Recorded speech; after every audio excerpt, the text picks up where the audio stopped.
Welcome back viewers. मैं उसी page पर मौजूद हूँ जहाँ मैं पिछले पेज में था, और अब हम कीवर्ड डेंसिटी के ऊपर बात करते हैं।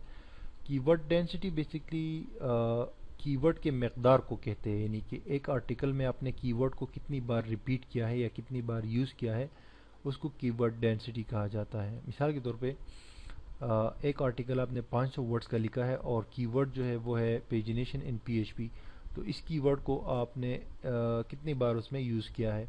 तो इसकी जो मैक्सिमम लिमिट होती है वो 3% होती है। ठीक है, 3% ने आप 3% से ऊपर आपने इसमें नहीं जाना होता। लेकिन यूजुअली जो है अगर 1 से 2% आप रखेंगे तो वो बेस्ट होता है, और सर्च इंजन जो है आपके आर्टिकल को ज़्यादा प्रेफरेंस देता है, यानी कि उसको अच्छी तरीके से वो रैंक करता है। मैं अगर एक पेज ओपन करूं और यहाँ पर मैं आपको वंस अगेन जो है कीवर्ड डेंसिटी के बारे में बताऊं, तो इस तरह होता है कि 500 वर्ड्स का अगर आर्टिकल हो तो इसमें आप 15 बार जो है कीवर्ड रिपीट कर सकते हैं। ठीक है जी, 500 वर्ड्स का। तो कीवर्ड जो है बेसिकली पेजिनेशन इन पीएचपी है, तो पीएचपी इटसेल्फ एक कीवर्ड है और पेजिनेशन इटसेल्फ एक वर्ड है, लेकिन इसको आप कीवर्ड भी कह सकते हैं। अब इसमें हम ढूंढ सकते हैं इस आर्टिकल में कि कितना हमने यूज़ किया है। ये बेसिकली 374 वर्ड्स है, तो इसको आप 400 लगा लो, तो इस हिसाब से हमें पीएचपी एंड पेजिनेशन ये दो जो है ये 12-12 बार यूज़ करनी चाहिए अगर मैक्सिमम हम इसको यूज़ करते हैं। तो सॉरी, हाँ यस, 12 बार।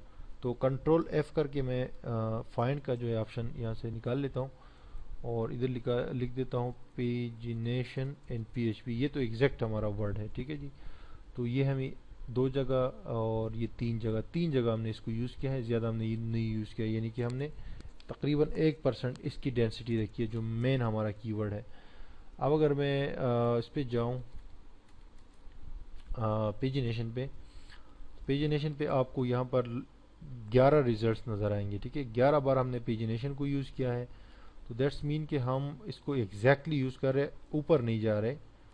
और जो है दूसरा हमने 3 बार यूज़ किया, यानी कि ये कीवर्ड पेजिनेशन इन पीएचपी अगर हम बार बार 12 बार या 10 बार या 8 बार यूज़ करते हैं तो ये इट इज़ नॉट गुड, ये अच्छा नहीं होगा। इसको हम 1% ही रखते हैं, जो एग्जैक्ट हमारे कीवर्ड है, जो एग्जैक्ट हमारा कीवर्ड है उसको हम एक ही बार यूज़ करें तो बेहतर है। और बाकी को जो है हम 2 से 3% तक भी यूज़ कर सकते हैं, लेकिन उससे ज़्यादा नहीं। तो ये फिर आपका आर्टिकल बैलेंस्ड रहता है और सर्च इंजन इसको पेनलाइज या बैन नहीं करता, यानी इसके ऊपर कोई पेनल्टी नहीं लगाता या आपकी आर्टिकल की रैंक को जो है डिक्रीज़ नहीं करता। अब मैं पीएचपी को जो है सर्च करता हूँ, पीएचपी, तो पीएचपी 10 बार है। देखिए, पीएचपी का टोटल वर्ड जो है इस पूरे के पूरे आर्टिकल में 10 बार है, तो दैट्स मीन कि वो भी सही है, मैंने उसको मकदार में हद में रखा हुआ है, और पेजिनेशन भी सही है, और दोनों को मिला के वो 3 है। तो दैट्स मीन कि आप भी यहाँ पर वर्ड में चेक कर सकते हैं। और ये बिल्कुल हम मैंने जो लिखा है, हालांकि मैंने कोई जो है इसको चेक नहीं किया था, आपके सामने जो अभी मैंने चेक किया है तो यही मैंने चेक किया है।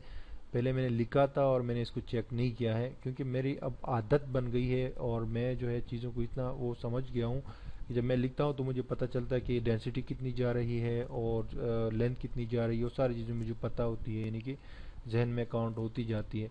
तो इसमें आपको ये ही बताना था कि आप जो है कि वर्ड डेंसिटी जो है ये मैक्सिमम जो है 3% होती है, लेकिन आप इसको 1 से 2% रखें तो ज़्यादा बेहतर है, लेकिन 3% से तो बिल्कुल आगे जाना ही नहीं है। ये तो फिर आपके लिए बड़ा मसला जो है खड़ा हो सकता है। तो अब डेंसिटी को समझने के बाद जो अब दो और चीज़ें रहती है, ये प्रोमिनेंस और प्रॉक्सिमिटी, इन दोनों को मैं आपको नेक्स्ट वीडियो में समझाता हूँ। और ये सारे यहाँ पर जो चीज़ें हम समझनी होती है, यानी कि ये जो वर्ड में जो हमने आर्टिकल अभी लिखा है और यहाँ पर जो आपके सामने है, तो यहाँ पर जो भी चीज़ें समझनी होती है वो समझने के बाद हम इस आर्टिकल को यहाँ पर यहाँ अपनी वेबसाइट में ऐड करेंगे, और फिर यहाँ की जो चीज़ें हैं वो भी मैं आपको बताऊँगा। तो मिलते हैं नेक्स्ट वीडियो में कीवर्ड प्रॉक्सिमिटी और प्रोमिनेंस के साथ।